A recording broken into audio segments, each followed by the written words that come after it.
So tonight's homework is all about how to write an introduction in an essay, and hopefully by tonight's presentation you'll be able to identify the three components of an intro and even practice writing one. So let's go ahead and get started.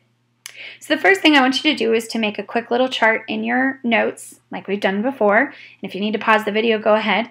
Off to the side, label one section background sentences, one thesis sentence, and one preview sentences. So what is a background sentence or sentences? Well, this is something that sometimes is called a hook or a lead, and this is basically a way to kind of add bulk to your paragraph and to add in some background interesting information. So you could do a couple of different things for this. You could give some interesting statements, surprising facts, maybe a quotation, although I would not recommend that you start with a quote. In this instance, I would move that towards the middle or ending of an intro paragraph. You could use dialogue. You could also use an anecdote. Now that's just a big academic word that means personal story or example. Thesis sentence is, as we've talked about in the previous videos, basically any type of sentence that you would like to use, like a number statement, situation stance, 3-point thesis, those sorts of things, that basically state what your topic of your essay is going to be about. Previously, in paragraph structure, we called this a topic sentence, but now that we're moving to essay structure, we're going to call it a thesis sentence. Then you also look at preview sentences. So based on the big ideas, the main ideas of your essay, these could be listed in a sentence or kind of implied in general terms, and we're going to talk about that. It can be called, like I said, a preview sentence or a sneak peek preview sentence. All right, let's get started looking at each of these components a little bit more. So the first thing I want to talk about is a 3-point thesis statement. So we've talked about different kinds of sentences that you can use as a topic or a thesis statement before, but in case you forgot, here's a quick, basic, easy one to use, and then you can build on it from there. So go ahead and write down the formula that you see in this little pink box here. Now, this is a good starter place, but then after that, it's good to start working on this so that you develop a more interesting sentence structure instead of a formulaic one. But this is a good place to start. So for this formula, you will include the topic of your essay, your own opinion or what you're writing about in the essay. Notice the semicolon that's here after opinion. That's very important. Then you're going to add in or list each of your main ideas. Sometimes this is called the comma, comma, and part of the sentence, because you'll notice there's a comma after main idea 1, a comma after main idea 2, and the word and to pull it all together. So let's practice using this 3-point thesis statement. So your prompt is, what will be your future occupation? The opinion I want you to add in is that you want to be a rock star. And main idea 1 is that you want to be famous. And main idea 2, you want to make lots of money. And main idea number 3, you love to play the guitar and write music. So, using the above information, I want you to write a 3-point thesis statement. Hint, use the formula that I've provided. I'll go back to the topics here. So again, use the formula that I've asked for you to write down, the topic, your opinion, semicolon, listing main idea 1, 2, and 3, and create a pretty good topic sentence or thesis statement for me here. Pause the video as you write that down. It is important that you know that if you do use this style of thesis, you're going to have to add background info for a great hook, because this takes the place of a preview sentence and you don't want to end up with an introductory paragraph that's only like 2 sentences long. So really think about adding some background information if you choose to do it this way. So let's look at an example introductory paragraph. Whenever a new president is sworn into office, he gives an inaugural address to the citizens of the United States. President John F. Kennedy's speech is still relevant to students today for several reasons. He discussed history, identified goals for his presidency, and challenged young Americans to get involved in serving our country. So this introduction has everything I'm asking you to have. It does have background sentence, a thesis sentence, and previews the main ideas that are going to happen in the essay. This section right here is your background sentence. It's giving some historical background. It hooks the reader into reading the rest of the intro paragraph, or hopefully the whole essay. This section here is your thesis sentence. It's also called a number sentence because it actually says several reasons, listing that there's going to be a number of reasons you're going to discuss. And it gives you a preview of what's going to be talked about in the essay. The big ideas or main ideas being talked about are the history, goals, and a challenge to the young Americans during this time. So you'll see that this holds all three components that I want you to think about for a really good introductory paragraph. So here's another option for your preview sentence. So to change things up, it's a good way to fix the preview sentence to give kind of a sneak peek or entice your reader into learning more when they read the body of your paper.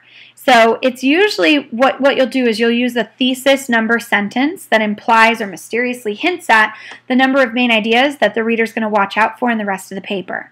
The topic sentence or thesis sentence that was originally written isn't going to be changed. Instead, you're going to give just a sneak peek preview sentence.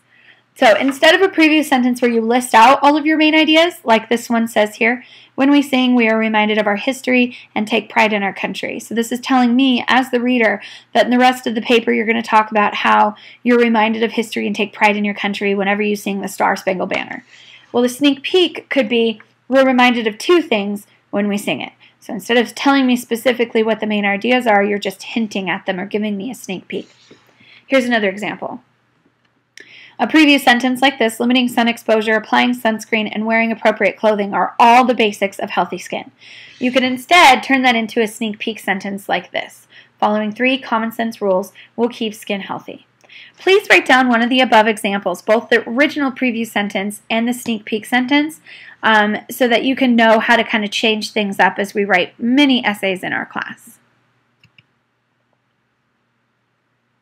Alright, so I'm not going to make you write all this down because you've already kind of written it down at the very, very beginning of the video, but I do want you to think about hooks. When you're writing an intro paragraph, it can actually entice your readers into reading more. And there are several different types of hooks you can use, as we've already talked about. You could list several interesting, startling statements about the topic you're writing on. You could list a series of surprising facts or statistics, only if it's going to catch your reader's attention and it fits with what you're talking about. You could give some necessary background knowledge. So if you're talking about something, you can't just assume somebody knows what you're talking about. Give us some background knowledge, especially if it's something that's kind of a more obscure or challenging topic.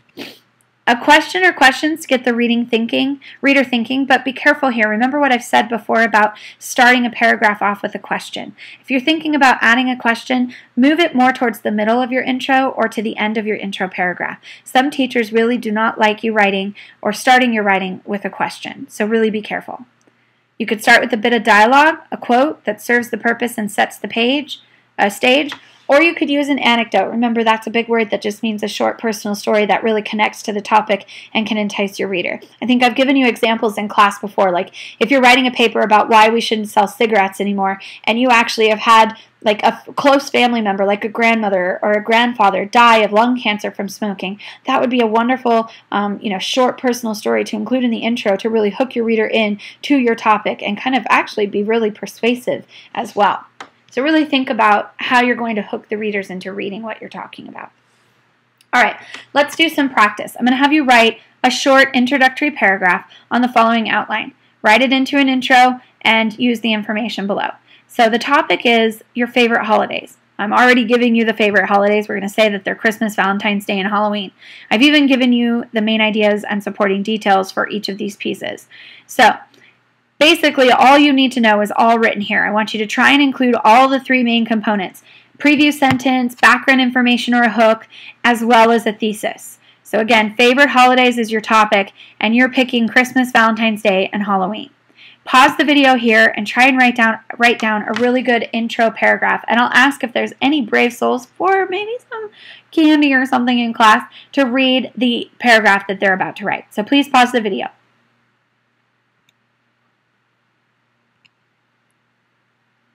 So here's my example.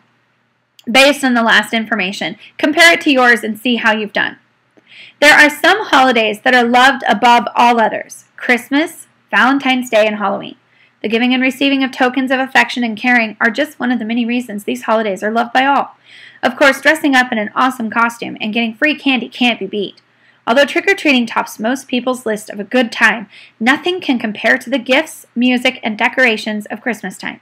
Who doesn't love celebrating holidays?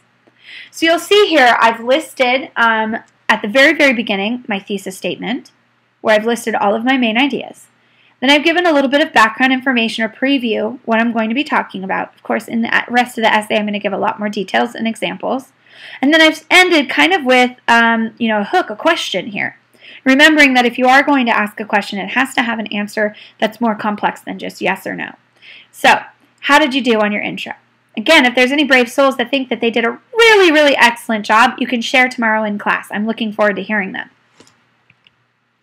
For now, you guys are done. Please don't forget to go back and fill out the blue form, your WISC, and finish your summary and question and press submit. And we'll talk about this more in class tomorrow. Thanks, guys.